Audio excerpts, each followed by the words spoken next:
বর্তমান সিচুয়েশনে সদরঘাটের যে অবস্থা, লঞ্চ মালিক এবং যে সকল লঞ্চের সাথে সংশ্লিষ্ট কর্মকর্তা কর্মচারীদের অবস্থা খুবই কঠিন। কারণ লঞ্চের এই ঈদের সিজনে এখানে যেরকম ভরপুর যাত্রী থাকার কথা, কারণ এখন যাত্রী নাই বললেই চলে।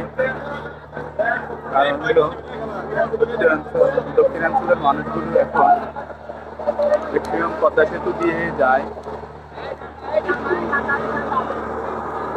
যে সিচুয়েশন, এই সিচুয়েশনে মালিক এবং লঞ্চের সাথে সংশ্লিষ্ট কর্মকর্তা কর্মচারীগণ খুবই লসের সম্মুখীন আছে।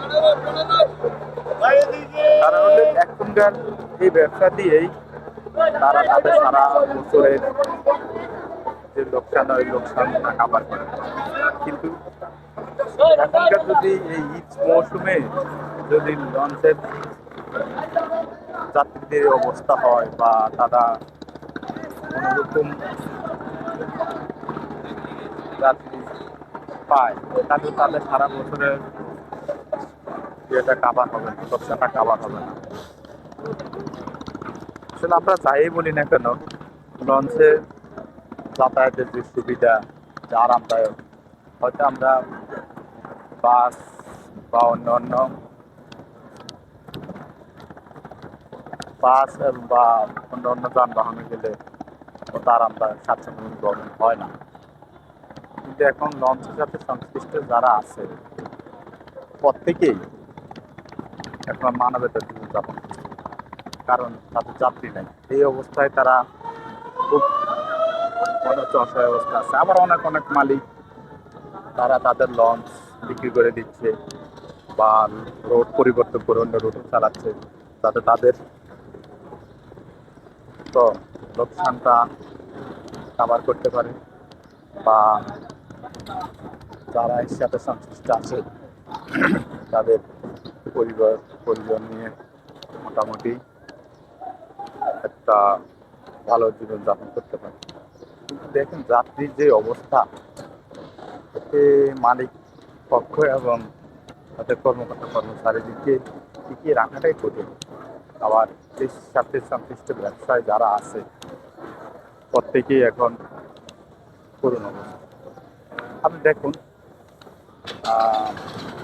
যেখানে এখন ঈদ মৌসুমে প্রচুর যাত্রী হওয়ার কথা, এখানে সদরঘাটের যাত্রী না মানে নাই বললেই চলে। আপনি আপনি দেখুন সারি সারি লঞ্চ দাঁড়িয়ে আছে, যাত্রী নেই।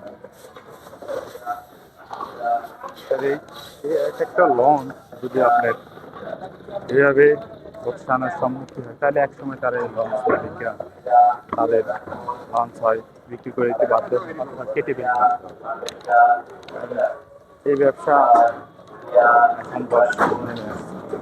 তাই সংশ্লিষ্ট কর্তৃপক্ষ যারা আছে তারা যদি এখনো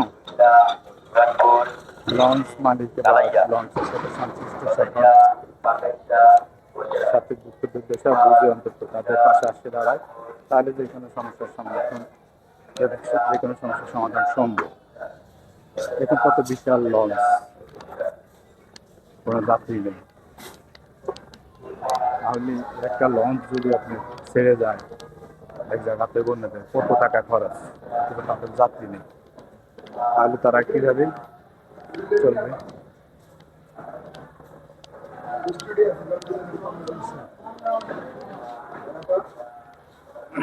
আমার এখন লঞ্চে দেখা যাচ্ছে মালামালা বহন করে।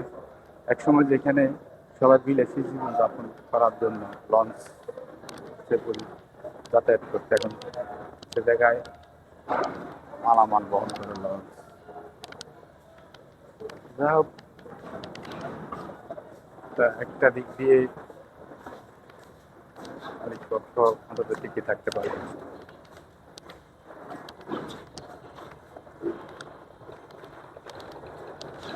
প্রত্যেকটা লঞ্চে বর্তমান সিচুয়েশন খুব খারাপ, খারাপ বললে হয়।